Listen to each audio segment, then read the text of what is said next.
श्री स्वामी समर्थ अक्कलकोटच्या श्री स्वामी समर्थांचा प्रगट दिन हा एक स्वामी भक्तांसाठी सोहळाच असतो. महाराजांवर श्रद्धा असलेले लोक देशभर आणि जगभरातही आहेत. श्री स्वामी समर्थांचा 31 मार्च रोजी तिथीनुसार प्रगट दिन आहे. त्या निमित्तानं स्वामींच्या प्रगट दिनाविषयी पौराणिक माहिती आज आपण या व्हिडिओमध्ये जाणून घेऊया. त्याआधी चॅनलवर नवीन असाल तर चॅनलला लाईक, शेअर, सबस्क्राईब नक्की करा आणि कमेंट बॉक्समध्ये श्री स्वामी समर्थ लिहायला विसरू नका.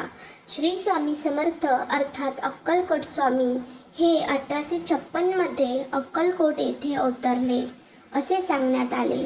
त्यांनी महाराष्ट्रात अक्कलकोट येथे दीर्घकाळ वास्तव्य केले होते. श्री स्वामी समर्थ अर्थात अक्कलकोट स्वामी हे श्रीपाद वल्लभ आणि श्री नृसिंह सरस्वती यांच्यानंतरचे भगवान श्री दत्तात्रयांचे तिसरे पूर्ण अवतार म्हणून ओळखले जातात. गाणगापूरचे श्री नृसिंह सरस्वती हेच नंतर श्री स्वामी समर्थांच्या रूपाने प्रगट झाले. 1459 मध्ये माघ वैद्य 1 शके 1380 रोजी श्री नृसिंह सरस्वती स्वामी महाराज यांनी गाणगापुरात निर्गुण पादुका स्थापन केल्या. त्यानंतर ते शैलयात्रेचे निमित्त साधून कर्दळी वनात अदृश्य झाले. याच वनात त्यांनी 300 वर्ष कठोर तपश्चर्या केली. या काळात मुंग्यांनी त्यांच्यावर वारुळ रचले. एके दिवशी एक लाकूड तोड्या वनात आला. लाकडे तोडत असताना त्याच्या हातून कुऱ्हाड निसटली आणि ती वारुळावर पडली. यानंतर वारुळातून रक्ताची धार उडाली आणि दिव्य प्रकाश बाहेर पडला. त्या वारुळातून एक तेजस्वी व्यक्ती बाहेर आली. हेच ते अक्कलकोटचे स्वामी समर्थ महाराज. आपल्या हातून घडलेल्या घटनेमुळे लाकूड तोड्या घाबरला होता. मात्र स्वामींनी लाकूड तोड्याला अभय दिले आणि ते देशाटनासाठी निघाले.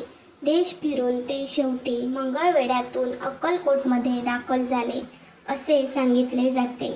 श्री क्षेत्र त्र्यंबकेश्वर येथे स्वामींनी शेगावचे श्री गजानन महाराज आणि शिर्डीचे श्री साई महाराज यांना दीक्षा दिली असे सांगितले जाते. नंतर स्वामी पंढरपूर, मोहोळ असे भ्रमण करीत सोलापूरला आले. त्यानंतर मंगळवेढ्यामध्ये स्वामींनी काही काळ वास्तव्य केले व तिथल्या भक्तांना विविध स्तरावर मार्गदर्शन केले. भेटेल त्याला आपल्या लीलेने आगळ्यावेगळ्या पद्धतीने दुःखमुक्त करून कार्यरत केले. श्री सद्गुरू रामानंद बेडकर महाराज यांना सुद्धा दीक्षा दिली. पुढे 1856 मध्ये स्वामी महाराजांनी अक्कलकोटमध्ये प्रवेश केला. तिथल्या त्यांच्या वास्तव्यात अक्कलकोट हे तीर्थक्षेत्र झाले. याच ठिकाणी त्यांनी अनेकांना मार्गदर्शन केले. स्वामींनी 1878 मध्ये अवतार संपविल्याचे दाखवले, पण प्रत्यक्षात स्वामी आजही भक्तांच्या पाठीशी सतत राहून त्यांना मार्गदर्शन करत आहेत असे सांगितले जाते. श्री स्वामी समर्थ.